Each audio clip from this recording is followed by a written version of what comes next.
അമ്മയുടെ പുതിയ നേതൃത്വത്തിന് അഭിനന്ദനങ്ങൾ. സംഘടനയെ കൂടുതൽ ഉയരങ്ങളിലേക്ക് നയിക്കാൻ കഴിയട്ടെ മമ്മൂട്ടി. അമ്മ തിരഞ്ഞെടുപ്പിൽ വിജയിച്ചവരെ അഭിനന്ദിച്ച് നടൻ മമ്മൂട്ടി. അമ്മയുടെ പുതുതായി തിരഞ്ഞെടുക്കപ്പെട്ട നേതൃത്വത്തിന് അഭിനന്ദനങ്ങൾ. സംഘടനയെ കൂടുതൽ ഉയരത്തിലേക്ക് നയിക്കാൻ കഴിയട്ടെ എന്നാണ് മമ്മൂട്ടി സോഷ്യൽ മീഡിയയിൽ കുറിച്ചത്.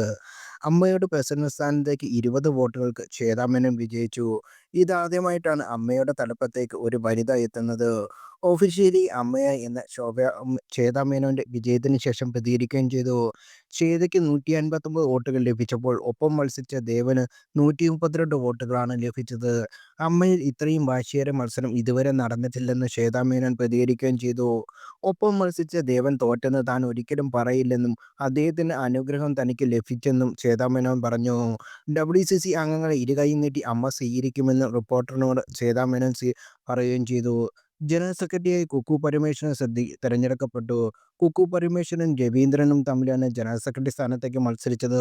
വൈസ് പ്രസിഡന്റായി ലക്ഷ്മി പ്രിയയും ജയൻ ചേർത്തലയും തെരഞ്ഞെടുക്കപ്പെട്ടു. ലക്ഷ്മി പ്രിയ, ജയൻ ചേർത്തല, നാസർ ലത്തീഫ് എന്നിവരായിരുന്നു വൈസ് പ്രസിഡന്റ് സ്ഥാനത്തേക്ക് മത്സരിച്ചത്. വൈസ് പ്രസിഡന്റ് സ്ഥാനത്ത് വിജയിച്ച ലക്ഷ്മി പ്രിയയ്ക്ക് 139 വോട്ടുകൾ ലഭിച്ചപ്പോൾ ഒപ്പം മത്സരിച്ച നാസർ ലത്തീഫിന് 96 വോട്ടുകൾ ലഭിച്ചു. ജനറൽ സെക്രട്ടറി സ്ഥാനത്തേക്ക് മത്സരിച്ച് വിജയിച്ച കുക്കു പരമേശ്വരന് 172 വോട്ടുകൾ ലഭിച്ചപ്പോൾ ഒപ്പം മത്സരിച്ച രവീന്ദ്രന് 115 വോട്ടാണ് ലഭിച്ചത്.